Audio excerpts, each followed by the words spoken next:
Hey folks, this is Vent with Dad's Gaming Addiction, and once again we're going to talk X-Wing 2.0. This particular video is going to look at the Rebel faction. So, someone had asked me on my Discord server, I wouldn't mind seeing more about synergies and combos. Would you mind creating a video and showing off some of the ones that you like? And I said, sure.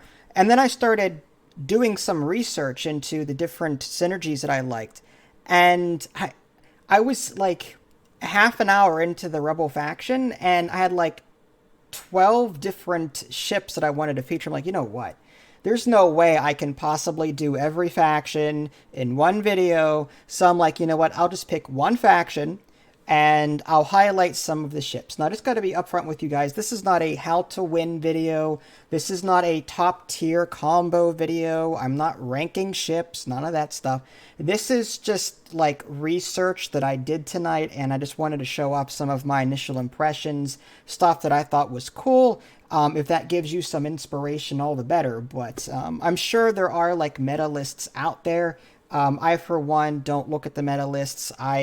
Again, 75% of my enjoyment out of games like this are just building lists, even if you never fly them because you fear that they won't work. I just enjoy that process. So I don't know the meta lists. These are just things I noticed, and hey, if you happen to take anything from this, then great. So I went ahead and spawned some ships in Tabletop Simulator here. And I'll just go through them. Some of these actually synergize with each other in various ways. We'll start with Dutch Vander, which is a Y-Wing. After you perform the target lock action, you may choose one friendly ship at range 1 to 3.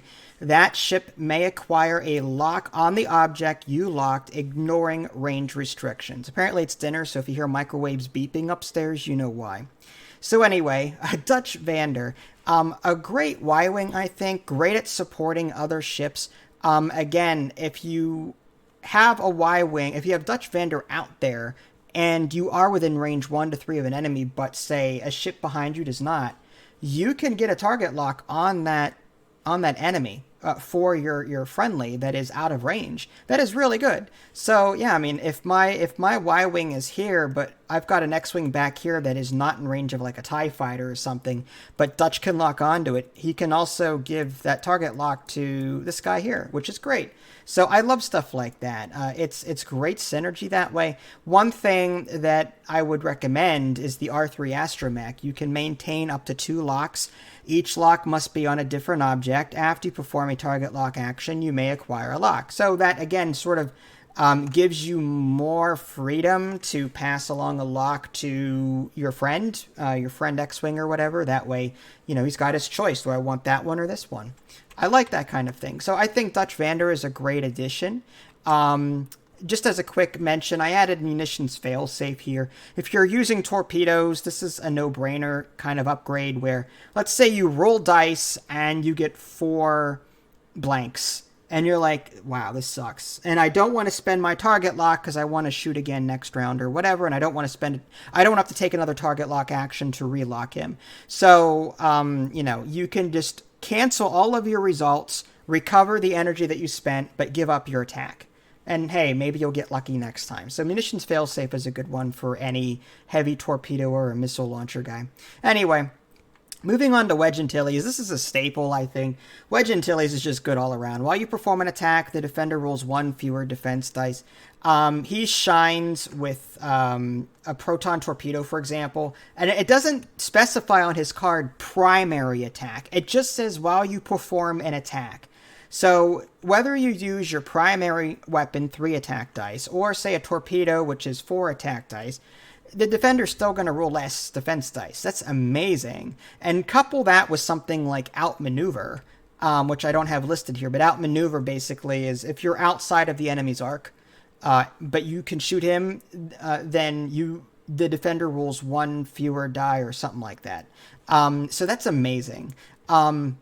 Other things I would recommend adding, again, R3 Astromech, adding more target locks is also a good thing with Wedge, especially if you've got torpedoes. And again, you can couple that with, say, Dutch Vander. Dutch Vander can pass along stuff to Wedge, you know, in case he's out of range. That's kind of cool. Kyle Katarn over here. At the start of the engagement phase, you may transfer one of your focus tokens to a friendly ship in your firing arc. That is really cool. You're passing focus tokens, one focus token from yourself to someone else. Now you're like, well, Kyle Katarn would be out of focus. He wouldn't have a focus, right? Well, that's where Perceptive Copilot comes in. After you perform a focus action, gain a focus token. So you've got 2 focus tokens now, and you can pass one to someone else. I love that synergy. So if you keep Kyle Katarn behind somebody and make sure that, they're, at the start of the engagement, you can transfer to someone in your arc. So as long as, like, someone is, like, in front of Kyle here, say Wedge, you can pass along the focus, and then that frees up Wedge to target lock for his proton torpedo or whatnot, and that focus can be used during the torpedo shot. So again, stuff like that synergizes very well together. The Moldy Crow is a cool upgrade. It's expensive, but you gain a primary front arc value weapon of 3 as opposed to just 2. Typically, this particular ship starts with a turret. Just a turret that's just 2 attack dice. This upgrade adds a primary firing arc in the front, the 90 degree, and gives it a primary weapon value of 3. And you also do not remove up to 2 focus tokens during the end phase. It's expensive, but I think it's cool to look at. Let's go ahead and take a look at Biggs Darklighter. The X-Wings in this game are just wonderful. I love them, and they're iconic too. While another friendly ship at range 0 to 1 defends before the neutralize result step, if you are in the attack arc, you may suffer 1 hit or crit damage to cancel 1 matching result. So this guy is a tank. He has the intercept and take damage ability where, let's say Wedge is your primary guy. He's the heavy hitter, and everyone's focusing on Wedge, but Biggs is in the vicinity. He'll take the damage for him, no problem. So you give him a shield upgrade to make him even tankier. And if you feel so inclined, you can give him the R2 Astromech. After you reveal your dial, you may spend 1 energy and gain 1 disarm token, which means you can't shoot that round, to recover 1 shield. So again, if you don't mind not shooting with Biggs every now and again, you can help yourself recover shields and provide the tankiness that you need to keep other heavy hitters like Wedge alive to do his thing. Because your enemies, your opponent's going to go after Wedge or Luke. I'm just saying. Here's an interesting look. There's Edrio 2 tubes, and this one up here is Benthic 2 tubes. If I mispronounce, I apologize. So one's a UWing, one is a, what is that? It's an X-Wing, right? Okay, yes, X-Wing. I'm tired. I had surgery today. What do you want? So it says here, before you activate, if you are focused, you may perform an action. Now you're probably thinking to yourself, the pilot skill here is 2.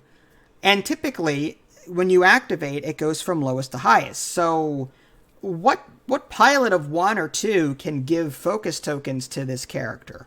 I mean, you've got Kyle Katarn here, but he's 3. That means he would go after this guy had activated. Well, that's where the UWing comes into play.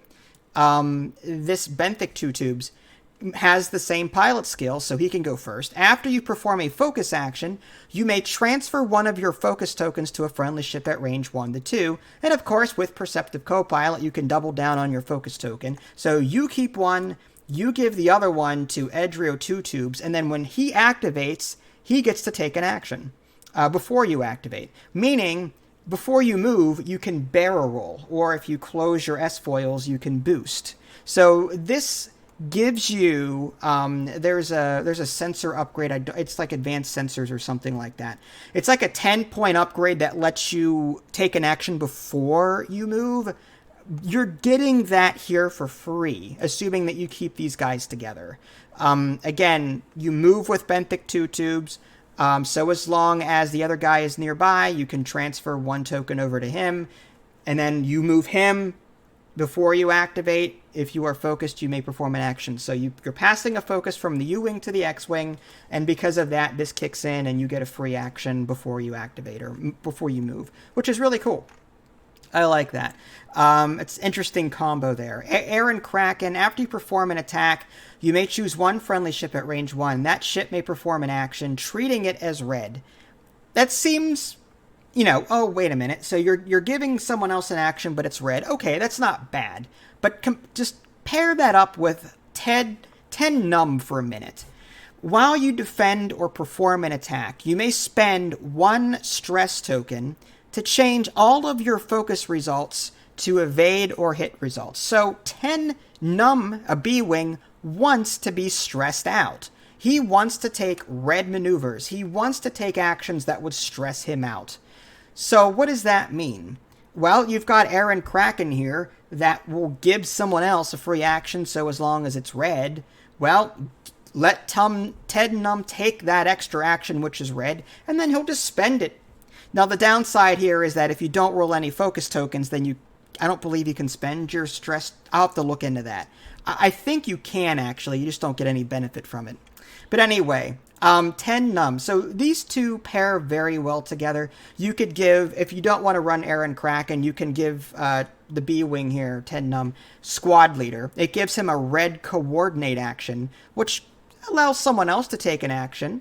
That's stressful, so he gains a stress token for that. But again, he can spend it to change focus into evade or hit results. It's really cool. I like that. Getting into Luke Skywalker here. Now, this is just for fun. Luke Skywalker, you could really deck this guy out. And I talked about this during my top 5 squad building tips for beginners. This is something that you should not do if you're a beginner. This, I think, right here is 125 points or something like that. Just, it's absurd that you're spending 125 points, more than half your point list, for a 3 attack dice card. Yeah, you got 4, sure, but it's only 3 attack dice per round. Anyway, supernatural reflexes. This upgrade alone is force. It's 20-some points. It's ridiculous. Before you activate, however, you may spend a force to barrel roll or boost. So basically, before you move your ship, you can barrel roll or boost. And so as long as you spend a force. Now, if you don't have the action on your action bar, suffer 1 damage. You'll notice there's no boost on here. So, you know, you'll suffer damage if you do boost, unless you decide to close his S-foils, and then you gain the boost ability. So you could potentially, at the start of your turn, close your S-foils to gain the boost ability, then do supernatural reflexes so that then you can spend a force to boost if you so choose. If you're just barrel rolling, then you could just opt to keep your S-foils open and use the barrel roll on the card there at no penalty. That's a great card. That'll keep Luke alive. Double actions, so as long as you spend a force. Great stuff. Proton torpedoes, great with Luke. I like that. And if you want to make Luke even tankier, give him R2-D2 and shield upgrades so that you can keep regenerating shields. That's just great. I've got some other things out here too, just for giggles. Janor's is another Hawk 290 pilot. While a friendly ship in your firing arc performs a primary attack, if you are not stressed, you may gain 1 stress token. If you do, that ship may roll 1 additional attack die. Now, pair that. Keep Janor's behind someone with 3 attack dice. Say Braylon Stram over here. Or even Luke Skywalker or Wedge Antilles. Even Wedge is great. I mean, again, the defender rolls 1 less. That's giving a 3 attacker 4 attack dice. That's the same as a proton torpedo attack, just you don't get to change 1 hit to a crit after you're all said and done. But still, that's really good. Now, Janor's, the dial, it doesn't favor a whole lot of blue maneuvers to relieve stress, but typically you're not doing a whole lot of crazy stuff with Janor's and the Hawk 290 anyway. You're either going slight turn or straight. You're keeping someone in your arc so you can use this ability. And of course, if you add Moldy Crow to this, you'll gain that frontal arc, 3 attack dice thing. AP5 is an interesting one I was looking at. This is actually the Stealthopede ship that attaches itself, I believe, to... there's a larger ship that I can't remember off the top of my head. But it's sort of like a shuttle that attaches to it. While you coordinate, if you choose a ship with exactly 1 stress token, it can perform actions. So that's kind of cool. So let's say you have Janor's out here. She's giving an extra attack die to someone, but became stressed in the process. And let's just say that, on the following turn, she could not perform a blue action to get rid of her stress. Well, if you happen to have AP5 nearby and you coordinate, she can do an action anyway, even though she hasn't relieved that stress. She can't make use of this action, of course, this ability, but she can still take an action if she needs to. So little things like that. If you can't get rid of stress, this AP5 will help you, take actions anyway without the use of some sort of upgrade card. Braylon Stram here, another B-Wing. While you defend or perform an attack, if you are stressed, you may re-roll up to 2 of your dice. Again, this is some great synergy here with some other characters that, there's a lot of great ships in the Rebels. And this is my main findings for the Rebels are this.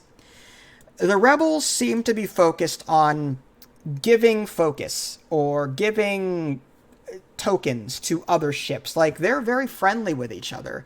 They love to pass tokens to other people. That's what I'm getting the gist of with this particular faction. Again, I have not analyzed the Imperials yet or the other factions, but based on all of these different abilities here, again, you've got Kyle Katarn, transfer focus tokens to a friendly ship. Then you've got Dutch Vander, pass a friendly target lock to a friendly ship, ignoring range restrictions. This one, Aaron Kraken, that ship may perform an action treating it as red. Edrio 2 tubes, again, compared with Benthic 2 tubes, you can pass focus tokens and give each other actions. So this particular faction is very heavy on giving tokens. That seems to be the general consensus here. Now, keep in mind, I didn't cover all of the ships in this faction. This is just a quick, last minute list I put together. But if there's enough demand for it, maybe I'll try and come up with some more Rebel, ships to bring up and maybe talk about some synergies there. But for the most part, these are some cool ideas that you might, that might help you with your next, squad building endeavor.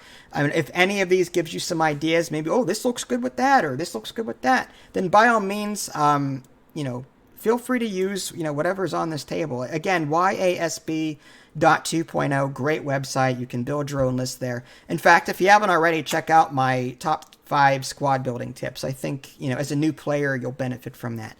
Obviously, new experienced players may not really benefit from this particular video, but newcomers should hopefully at least learn one thing or get some inspiration. But yeah, if there's enough demand for it, I'll go ahead and release one for the Imperials too, because I play them a lot, and there's a couple of ships I really like to run with them. Some really cool upgrade cards, but I'll leave that for a later date. If you guys haven't already, subscribe to me on Twitch and YouTube. That way you can stay up to date with any new content I'm going to publish. This is Vince. Thanks for watching, and I will catch you guys next time.